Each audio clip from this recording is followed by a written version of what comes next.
J'attends d'eux qu'ils clarifient et formalisent leurs demandes à l'égard de la France et de la communauté internationale.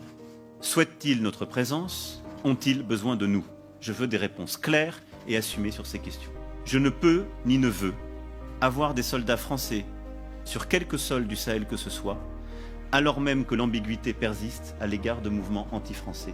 Je souhaite que nous puissions organiser une présence internationale plus forte et structurer au Sahel une nouvelle coalition autour de nous, en lien avec nos partenaires européens déjà présents.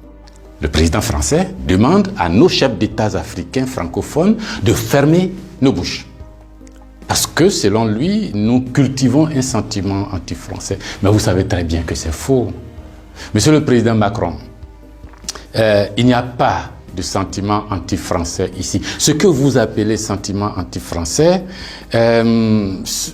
d'ailleurs, comment vous allez présenter ça? Je suis en train de parler en français là. J'ai rien contre le français en tant que langue. Je parle pas en sénoufo ou en djoula ou en serer ou en wolof ou je ne sais quoi, soninké, bambara ou quoi d'autre. Je parle en français. Je n'ai rien contre le français. J'écris, je m'exprime, je travaille en français. Je n'ai rien contre les Français. Nous n'avons ici en Afrique francophone rien contre les Français. Ils sont nombreux, ils ont des entreprises, ils créent des emplois pour nous, ils payent des impôts. Nous sommes nombreux à travailler avec eux, à travailler pour eux. Ils travaillent souvent pour nous. Nous sommes des amis, nous nous marions, nous vivons ensemble ici comme en France sans aucune animosité. Donc, ce n'est pas un sentiment contre les Français ou contre le Français. Ce que vous appelez sentiment anti-français en réalité, c'est un ras-le-bol, c'est une révolte, c'est un refus de la mainmise de l'État français sur nos autorités et par ricochet sur nos économies, sur nos peuples. C'est ce que nous refusons. Les relations incestueuses entre l'État français et les États africains, c'est ce que nous refusons. Les relations de connivence entre l'État français et les États africains, c'est ce que nous refusons. Parce que simplement ces relations étouffent la démocratie, ces relations étouffent le respect des droits de l'homme, ces relations étouffent la possibilité que nous devons avoir de demander des comptes à nos dirigeants. Ces relations étouffent l'expression plurielle chez nous. Il n'y a que ce que le président dit parce qu'il est d'accord avec Paris, donc c'est ce que lui dit qui est bon. Monsieur le président, c'est ce qui nous révolte. On a le sentiment que vous êtes complice de nos chefs d'État pour nous brimer. On a le sentiment que les droits de l'homme que vous faites respecter en France, les libertés individuelles que vous faites respecter en France, la déclaration universelle des droits en France, déclaré là-bas par vos ancêtres, Monsieur le Président, on a l'impression que vous considérez que nous, en Afrique, on n'a pas droit à cela. Nous, en Afrique, on n'est pas digne de cela. Nous, en Afrique, on n'est pas suffisamment humain pour avoir les droits humains. C'est ce qui révolte cette jeunesse-là. La conséquence, vous voyez chaque jour de nombreux jeunes essayant d'aller là où les droits sont respectés, là où les libertés sont respectées, là où on a le sentiment qu'ils sont des hommes. C'est ce qu'il faut changer, Monsieur le Président. C'est ce qu'il faut changer.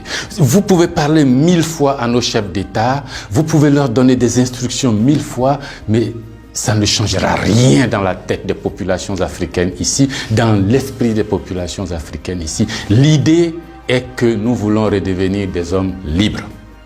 Nos ancêtres ont été vendus comme des marchandises par vos ancêtres. Comme des marchandises. Pendant de 1500 à 1890, c'est par là, comme des marchandises. Nous fermons les yeux là-dessus. Nos parents ont été gouvernés par la décision que vos parents ont prise à Berlin de venir s'accaparer nos territoires, nous-mêmes, nos fleuves, nos rivières, nos matières premières, de prendre possession de nous. Ça a duré près d'un siècle. Fermons les yeux là-dessus. Vos prédécesseurs ont considéré que nos chefs d'État devraient être juste des délégués pour eux, pour nous maintenir ici. Comment on peut avoir le sentiment français quand on descend à l'aéroport d'Abidjan, le boulevard qu'on prend s'appelle Giscard d'Estaing. Le pont qu'on emprunte s'appelle De Gaulle. Et la route qu'on utilise pour aller à l'université s'appelle boulevard Mitterrand. Et puis partout, on a Trèche-la-Plaine, Port-Bouët, Binger. Non!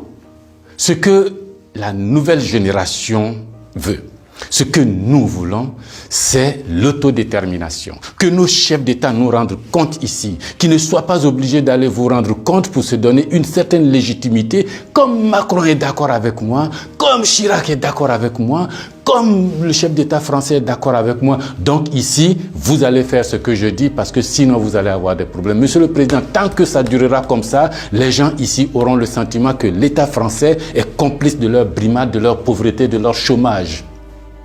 C'est ce que nous voulons changer. C'est ce que nous voulons changer. Renvoyer Kako Noboko, renvoyer Kemi Seba, renvoyer Nathalie Yamb, contester les propos de Salif Keïta ou je ne sais qui d'autre, ça ne changera rien. C'est dans la tête de chacun. Chacun de nous, les gens, ces idées-là ont imbibé notre esprit maintenant. Le désir de liberté, vous devez connaître ça. Vos ancêtres se sont battus pour avoir cette liberté. On fait plusieurs guerres pour jouir de cette liberté. Ce que nous voulons, c'est ça. Liberté de commerce, liberté de nous organiser, nous autodéterminer, faire ce qui est bon pour nous sans nuire à vos intérêts. Mais ça ne vous dit pas de venir nous imposer vos intérêts.